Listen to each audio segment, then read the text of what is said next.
Right, this is a story we didn't have earmarked for tonight, but we are definitely going to show it. I watched the whole press conference today. Oh my God. The question and answer time after the actual press conference was a dumpster fire. We're not going to look at that tonight, but I'm probably going to get someone on tomorrow night to talk about the ferries, whether it's the Maritime Union or whether it's Mr. Utkiri from Labour or Julianne Genter. We might get someone on to talk about it because, yeah, it's exactly, literally what we said. They will pay more. At the very best, they're going to pay more and get less. They could pay much, much more and get less, but they're not going to mimic it. And I'll tell you, someone who works for the Maritime Union, someone said to me today, which is terrifyingly scary. I'll get to that after the story, though. Let's have a look what happened today with the ferries. Yeah, good on you, TVNZ. All right, come on. Come on, little fella. Come on, let's go. It's not deja vu. We're being promised 2 new state-of-the-art Cook-Strait ferries are on the way all over again. They're coming from China this time, not Korea. Well, first of all, they're much safer. They're much better empowered. They've got more thrusters. They've got far greater... They're much better powered. Right, all the technical words from Martin. Security and the capacity to turn home in times of a mistake. And telling Kiwis his new deal's so much cheaper than the previous deal, it's a steal. Promising this one will come in at a cost of under $2 billion. We have saved the taxpayer $2.3 billion. Come back to that. One more time. We have saved the taxpayer $2.3 billion. But Mr. Peters isn't including the $670 million taxpayer dollars that was sunk when Nicola Willis cancelled the previous iRex ferries in his calculations. But surely that sunk cost should go on top of this cost in terms of the total cost to taxpayers, right? Because we taxpayers do have to pay it. No, we're not paying a cost for stupidity.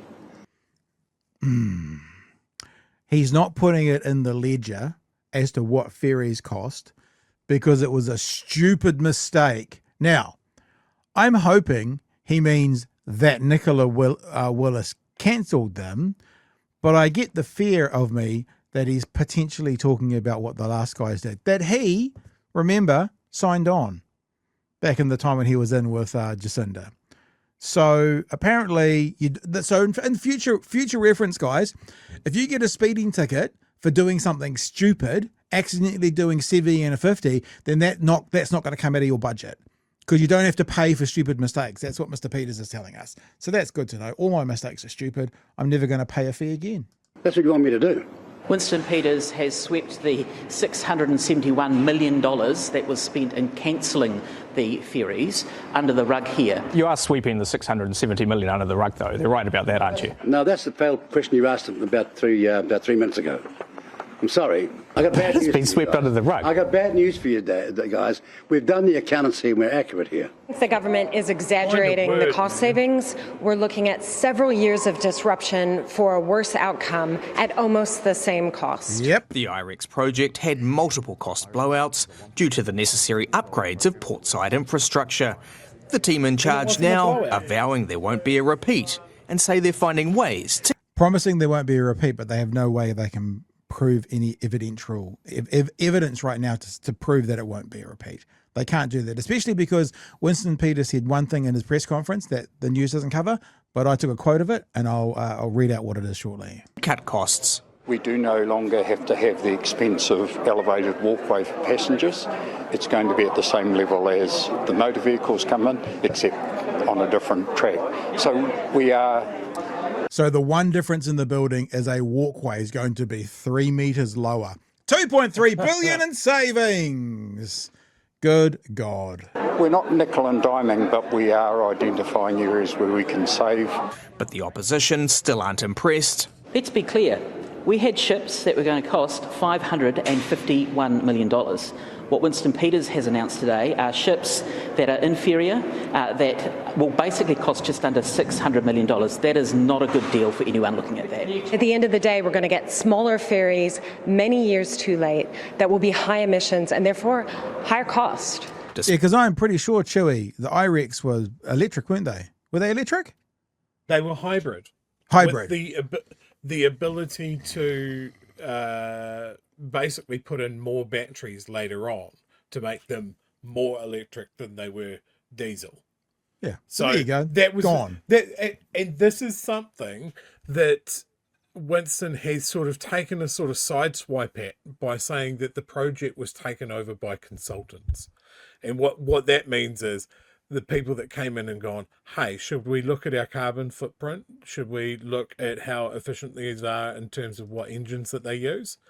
And I think Julianne is 100% right that we are paying almost exactly the same, a little bit more, for smaller, inferior ferries, and he's trying to do a victory lap and telling that he's saved the New Zealand taxpayer multiple billions of dollars. Which is not possible. While it's not possible because the project's not done yet. These Even prices these costs he's talking about are not locked in. And I think for someone that is the head of the leader of a party called New Zealand First, it seems to me every time that he has spoken about this, when they were talking about the portside infrastructure and the passenger terminals and that sort of thing, that his attitude here is that New Zealanders don't deserve nice things. We have to get the cheapest version of something.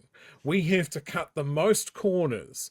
We have to bodge together something because we don't deserve something good, designed for us, built for a longer time frame. And this, he's not going to see the end results of this. He's not going, like the ferries, even these ones, are going to outlive him. He doesn't have to live with the consequences. Yeah. All right, we'll go to the end of this and then I'll show you a few notes that came out today. By the criticism, Mr. Peters is clearly pretty happy with the outcome. We've locked in the price of those new ferries today, but what the government hasn't managed to do yet is actually sign those contracts for that portside work that needs to be done here in Wellington. So you got that, Whānau? This is going to save us $2.3 billion. What's the final price? I don't know. But it's going to save us $2.3 billion. Yeah. Original costs was $3 billion, sorry. And the sunk costs are, let's call it $700 million. So that takes it down to a total of $2.3 billion. And you're going to save the country $2.3 billion. So we're getting all this for free. This is costing zero. Man, that's pretty cool. I'm pretty impressed if you can do that. And in Picton as well. But look, they know the size of the ferries that are coming now. I understand they're just working through the nuts and bolts of those contracts, trying to get them in place. But remember, under that last deal, those are where those costs really blow out. So that's something we're going to need to keep our eye on over the next few years.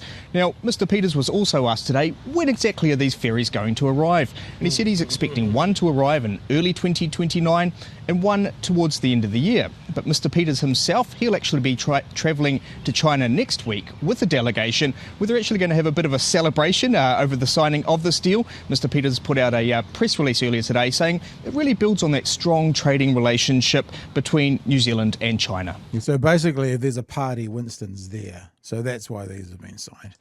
Now, Chewie, I want to put up a little bit of my Twitter feed today because I was live streaming, tweeting, I guess, whilst the conference was on. Here's some things that I saw. So at one stage, Winston Peters says that they were dealing with 6 companies. And he said, quote, can't tell you the names of these 6 companies because, this is a quote, because, quote, the process is still going on, end quote. So he couldn't tell us the name of the companies because the process is still going on. Mr. Peters, if the process is still going on, how the hell do you know how much it's going to cost? Which means how the hell do you know how much you think you're going to save? Yeah. And then here's the kicker. You ready for this? I've been given permission to share this with you tonight. I don't know if I can say who it's from, but I will say. Let me say this. This is asking about the ferries to someone within the industry.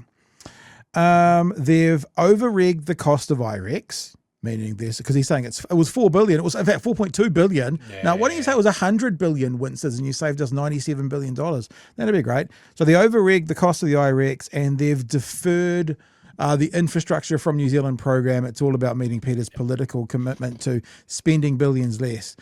When you add in the cost of the new boats, the cost of cancelling iRex and the new infrastructure, it's costing taxpayers $2.6 billion plus hundreds of millions from ratepayers and those deferred costs in the future. That's assuming no cost escalations. It's good. Peters saved the rail ferries. You ready for this? This is the scary one. It's good Peters saved the rail ferries, but at the end of the day, they've spent 2 years on this, and the end result is we're getting smaller ferries 3 years late for the same cost as iRex. Now, there's another one about the rail ferries. This is the one that's scariest to me. Here we go. And that 3-year delay matters. Our only rail ferry has been retired now, with dozens of jobs lost. I was talking to one of those guys just the other day. It's devastating for them. Ready for this bit? You know, like when tariffs go on in America and all of a sudden, you know, everyone's buying their soybeans from different, or the countries are selling those soybeans now to America, to other countries, and that service is now gone from America. So when the tariffs come off, it won't be there. Well, the idea is, what about the ferries? So there's no guarantee rail cargo will return in 2029 because the companies are making other arrangements now. Road bridging is too expensive and slow. So all those companies that can't use rail-enabled ferries now, they're making they're organising it in a different way now. And there's no reason to think they'll come back in 3 years, maybe 4 years from now, when the rail-enabled ferries come back. So yeah, great, we've got the rail-enabled ferries, but there may be no customers for them because maybe they'll strike some deals with some shipping container companies and they'll start sending things to Dunedin and Christchurch from the North Island on the sea. You know, because doing it on the boats, like unloading from the train onto a car or a truck, into the boat, off the truck, into a train, back down the South Island, is too expensive. So they're going to do it in a different way. They're going to find other ways to do it, which means we may not ever get back to using rail for delivering freight because it's taken so long, Chewie. So that's a pretty scary thought. Oh, these guys have no concept of long-term strategic planning.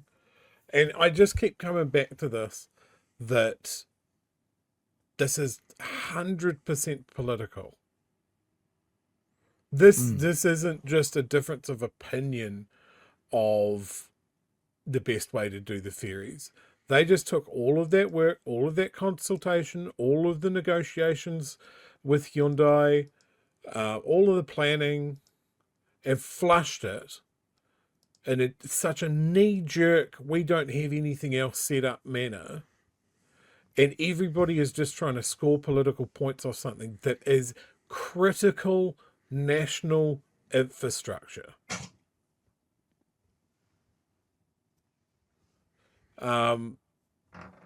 Winston should be ashamed, and he should be jailed for this. This is so fucking dumb. Yeah. There is no justification for this. They have dicked around for political point scoring, and everybody's given them a big old pat on the back when iRex was roundly praised for being a damn good fucking deal at the right time. At absolutely the right time. We would have had one of those ferries going into service this summer. Yeah. And if it had been the rail enabled, and people needed to do the road bridging for 2-3 months, of course they would. And then they'd continue on. 4 years, 5 years, they're going to find alternatives. And they may never come back.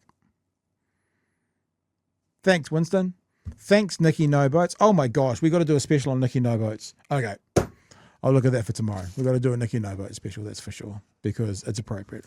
There we go, Nikki No Boats and Enamel just said. You want that one there? Enamel, yeah. Because what are we going to do now? Nikki Poo Boats.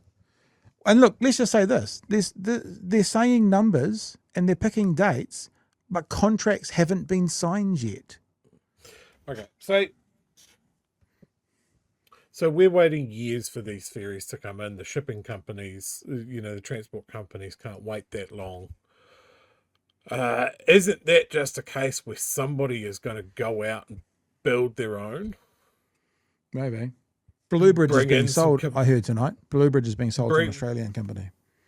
Bring in some extra capacity. Oh, well, I mean, that's even better. So our own ferry company is going to be under massive pressure.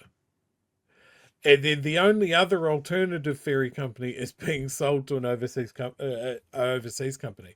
That's fantastic. We lose control of that. But yeah, so if the shipping companies go and find their own solution, maybe it's a boat, maybe whatever, then the argument comes, well, maybe we don't need to spend so much money on an Interislander. Maybe this is better done by private enterprise and the government just stays out of it. And then we have sold that critical transport link. The company that owns Cook Strait ferry operator Bluebridge is reportedly up for sale. Australian news outlet The Australian is reporting that Morgan Stanley Infrastructure is being lined up for a sale that could be worth between 500 million and 1 billion. The ferry business was reportedly seeking proposals for investment bankers to sell it. Pardon me. A spokesperson for Strait New Zealand, which was bought by Morgan Stanley Infrastructure in 2022 for 500 million, told Stuff that the company would not be commenting on speculation. Strait New Zealand operates Bluebridge Ferries, which it has run since 1992, and also provides trucking and logistics services across New Zealand. Of course, this is fantastic because you get bought by an international company who want to strip you of assets or make the most on their return, and all of a sudden the return isn't good enough, then they just disappear. And then all of the people who were giving me stick for taking Bluebridge not that long ago, when I went up to North Island in January, there'll be none left at all. There'll be none of nothing because our new ferries won't be here, and the old ones will be breaking down every second day as they get sticky tape and twine wrapped around them to get across. It's a nightmare, but do you know the thing? And I don't gloat when we say this, Chewie. Literally on day one, if we went back and had a look at the first day we talked about, literally on day one, we said this. We said that they will get a lesser product for the same money, if not more. We've been saying that every time we've talked about it. And right now, the ferries, we're being told, are 600 million versus 550 for a lesser product. It's exactly what we said would happen. And I can only say when these ferries come into our harbours, I just hope that there is a way we can go to the public to make the name, and we call one the Nicky No Boats and one the Luxon Wayfarer or something. We need to remember for the next 50 years what assholes kept us a not fit for purpose boat on day one, let alone year 20. These guys.